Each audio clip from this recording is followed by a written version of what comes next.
রাজধানীর সবুজবাগে ইব্রাহিম পলাশ নামে ওয়ার্ড বিএনপির এক কর্মীকে কুপিয়ে হত্যা করা হয়েছে। মঙ্গলবার রাতে রাজারবাগ বাজার পানির পাম্পের কাছে পলাশের উপর হামলা হয়।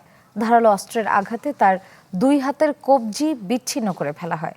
পরিবারের দাবি, পূর্ব শত্রুতার জেরেই পরিকল্পিতভাবে এই হত্যাকাণ্ড। কয়েক মাস আগেই বিয়ে করেছিলেন রাজধানীর সবুজবাগের বাসিন্দা ইব্রাহিম পলাশ। ছিলেন ওয়ার্ড বিএনপির সক্রিয় কর্মী। মঙ্গলবার সন্ধ্যায় রাজারবাগের কদমতলী এলাকায় পলাশকে এলোপাতাড়ি আঘাত করে দুর্বৃত্তরা। হামলার সময় ধারালো অস্ত্রের আঘাত এতটাই নির্মম ছিল যে তার দুই হাতের কবজি শরীর থেকে বিচ্ছিন্ন হয়ে যায়। পরে তাকে হাসপাতালে নিলে কর্তব্যরত চিকিৎসক পলাশকে মৃত ঘোষণা করেন। ডিজাইন, এলিগেন্স, বিউটি, সেরা পণ্য সবার জন্য জেভিকো। ওর যে অবস্থা দেখছি, সিচুয়েশন দেখছি, মানে দুইটা হাত একদমই কেটে নিয়ে গেছে। আমার বিয়ে হয়েছে 3 মাসও হয় নাই। আমরা সবাই দাঁড়াই ছিলাম, ওই সামনে থেকে প্রায় 5 জনের মতন এসে আর কি অ্যালোপ্যাথারি কোপায়, যার কারণে আমি বাচ্চা নিয়ে কোলে ছিলাম। বাচ্চা আমার কোলে ছিল, ওর শরীরে পর্যন্ত রক্ত গিয়েছে।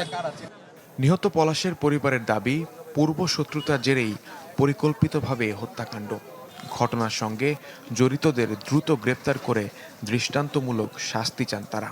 পূর্ব পরিকল্পনা তো অবশ্যই ছিল, কিন্তু অন্য কেউ মারতে পারে, সেটা হতে পারে রাজনৈতিক কোনো কারণেও মারতে পারে, বা এই মোবাইল চুরির ঘটনাতেও মারতে পারে, বা অনেক শত্রু তো থাকতেই পারে। ও বিএমপি করতো, ওর শত্রু ছিল, অনেক শত্রু।